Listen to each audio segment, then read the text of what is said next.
हमारा ब्रह्मांड कितना बड़ा है। ख्रिस्त पूर्व 600 सालों तक हम मानते थे कि हमारी पृथ्वी गोल नहीं बल्कि समतल है। 16वीं शताब्दी तक इंसान मानते थे कि पृथ्वी हमारी सौरमाला का केंद्र है।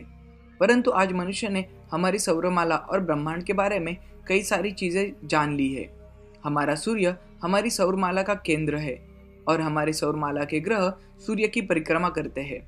परंतु हमारा ब्रह्मांड सच में कितना बड़ा है? क्या इसका कोई अंत है? क्या हम पूरे ब्रह्मांड का भ्रमण कर सकते हैं? यदि हाँ, तो उसमें कितना वक्त लगेगा? दोस्तों, आज हम जानने की कोशिश करेंगे कि हमारा ब्रह्मांड सच में कितना बड़ा है। तो हमारी पृथ्वी से शुरू करते हैं। हमारी पृथ्वी हमारे सौरमाला का हिस्सा है, जिसमें सूर्य केंद्र स्थान पर है। ऐसे अरबों सौरमाला मिलाकर हमारे आकाशगंगा बनती है। हमारी आकाशगंगा का नाम मिल्की वे है। सिर्फ हमारी मिल्की वे आकाशगंगा में सूर्य जैसे 100 अरब तारे हैं, जिसमें से कई सारे तारे हमारे सूर्य से काफी बड़े हैं। और हबल टेलीस्कोप की जानकारी से पता चला है कि ऐसी कम से कम 100 अरब आकाशगंगा हमारे ब्रह्मांड में है। परंतु वैज्ञानिकों के हिसाब से यह संख्या 200 अरब तक हो सकती है, जिसका मतलब हमारे ब्रह्मांड में 100 अरब गुना 100 अरब तारे हो सकते हैं। परंतु यह संख्या इतनी बड़ी है कि इससे हमें ठीक तरह से ब्रह्मांड की आकार की समझ नहीं आती। इसलिए इसे समझने के लिए हम एक सीधा उदाहरण लेते हैं। हमारी पृथ्वी पर हर एक समुद्र तट पर रेती के कणों की संख्या जितनी है, लगभग उतने ही तारे हमारे ब्रह्मांड में है। इसका मतलब जैसे हम समुद्र तटों पर के रेती के कणों की गिनती नहीं कर सकते, वैसे ही ब्रह्मांड के तारों की सही से संख्या निकालना नामुमकिन है। इससे हमारा ब्रह्मांड कितना बड़ा है इसकी कल्पना आती है। जैसे कि आप जानते हैं कि ब्रह्मांड के दो स्थानों का अंतर प्रकाश वर्ष यानी लाइट ईयर्स में मापते हैं। एक प्रकाश वर्ष यानी एक वर्ष में सूर्य किरण जितना दूर जा सके वो अंतर। सूर्य किरणों को सूर्य से पृथ्वी तक का 14.9 करोड़ किलोमीटर का अंतर पूरा करने में सिर्फ 8 मिनट लगते हैं। इसका मतलब एक प्रकाश वर्ष काफी लंबा अंतर है। हमारे ब्रह्मांड को हम दो प्रकारों में देख सकते हैं। पहला, ऑब्जर्वेबल यूनिवर्स, जिसे हम देख सकते हैं और इसमें पृथ्वी को केंद्र समझकर जितनी दूर हम देख पाए वो ब्रह्मांड का हिस्सा।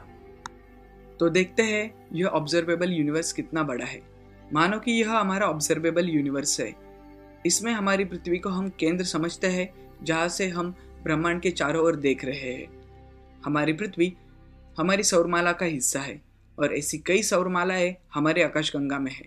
हम इस सोलर इंटरस्टेलर नेबरहुड का हिस्सा है और ऐसी सौरमालाओं से हमारी मिल्की वे आकाशगंगा बनती है, जिसमें करीब 100 अरब सौरमालाएं हैं। हमारी आकाशगंगा हमारे लोकल गैलेक्टिक ग्रुप का हिस्सा है, जो करोड़ों आकाशगंगाओं से बना है और जो वर्गो सुपर क्लस्टर का हिस्सा है। वर्गो सुपर क्लस्टर में कई आकाशगंगाएं हैं और यह ब्रह्मांड के लोकल सुपर क्लस्टर का हिस्सा है। इस क्लस्टर में अरबों तारे हैं और अरबों ग्रह हैं जो तारों की परिक्रमा कर रहे हैं।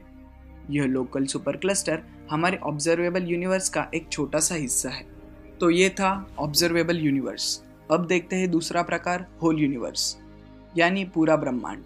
इसमें जो हिस्सा हम देख सकते हैं वो आता है और जो नहीं भी देख सकते वो भी आता है।